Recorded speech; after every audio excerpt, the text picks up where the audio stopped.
Alors dites-moi Patrice, que se passe-t-il du côté de la Californie? Qu'est-ce qui fait le bonheur d'Hollywood? C'est la question que pose aujourd'hui le journal Les Échos. Alors on pourrait penser que ce sont les films d'amour, ou les blockbusters, ou les stars. Eh bien, c'est rien de tout cela. Ce qui fait le bonheur d'Hollywood, le bonheur financier, parce qu'il n'y a que ça qui compte là-bas, ce sont les films d'horreur, figurez-vous. Et en ce jour d'Halloween, donc, Les Échos célèbrent les mérites de ce genre cinématographique qui cartonne, avec des films au titre aussi engageant que La Maison des Ténèbres. Je ne sais pas si vous avez vu, American Nightmare 3. Ça change pas beaucoup en fait. Ou L'Instinct de survie. Alors donc les poupées qui saignent des yeux et les masques de zombies, eh bien ça ne coûte rien à produire, c'est ça l'avantage, mais leur rentabilité est excellente. Et Les Échos donnent l'exemple d'un film qui s'intitule Paranormal Activity.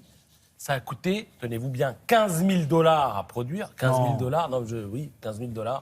Et ça a rapporté 250 millions de dollars cette année. Alors pourquoi un tel gap entre ce que ça coûte et ce que ça rapporte? Eh bien, parce qu'en général, dans ces films-là, il n'y a pas de star. La star, c'est l'horreur, c'est le masque, c'est la poupée qui saigne. Il n'y a pas de star. Et il se passe que le cachet des stars, c'est en général le plus gros budget d'un film, nous disent Les Échos. Et qui précise aussi que tous les grands réalisateurs actuels ont commencé par le film d'horreur. On a Peter Jackson, James Cameron, Steven Spielberg. Steven Spielberg a fait le film d'horreur ? Non, ils ont commencé par le film d'horreur et puis ensuite ils sont passés à autre chose. C'est-à-dire dans Les Échos ce matin, c'est intéressant, c'est étonnant. La France, c'est moi. Qui a dit ça? Ça pourrait être De Gaulle. Louis XIV. Non.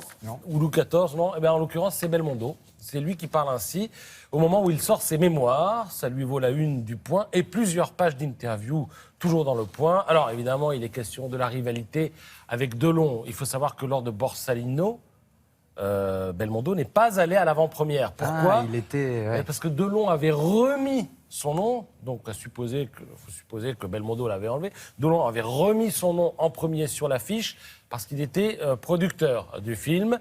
Belmondo lui a fait à l'époque un procès qu'il a gagné, dit-il, mais il dit aujourd'hui on s'entend bien, on est proches, c'est des disputes d'amoureux, en quelque sorte. Alors, ils sont proches, oui, mais quand même, quand l'un parle de l'autre, on sent quand même le poids des égos encore. Par exemple, ce matin, vous pourrez lire dans Le Point, quant à la haine qu'on a voulu instaurer entre nous, c'est Belmondo qui parle, la presse est allée bien trop loin, quelquefois on a été sur les mêmes rôles.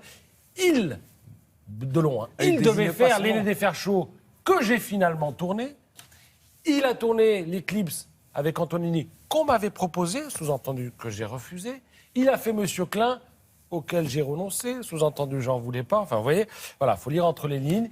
Alors, il raconte ses 400 coups, notamment, dans ce livre. Et lors du tournage de Week-end à Zuidcote, avec Jean-Pierre Mariel, il dit que Jean-Pierre Mariel doit à un moment retirer le portefeuille d'un soldat mort. Donc, il va fouiller dans la veste du soldat. Et c'est une scène très grave. Et qu'est-ce qu'il sort? Au lieu du portefeuille, il sort une photo d'une femme nue, c'est Belmondo, qu'il avait mis dans la poche du cadavre du soldat, enfin cadavre dans le film, du soldat. Voilà, c'est 400 coups. On l'a aperçu Belmondo avec, sur la gauche, Jean-Pierre Mariel et Françoise Fabian, tous très très jeunes. C'était une photo prise à la sortie du conservatoire. Alors ça, c'est la une de son livre où il parle aussi de De Gaulle. Il dit c'est le seul chef d'État qui m'est impressionné. J'aime déjà ce que fait votre père. Vous, je commence à peine, lui a dit De Gaulle lorsqu'il l'a raconté.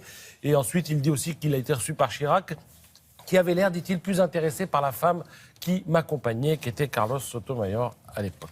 Merci beaucoup.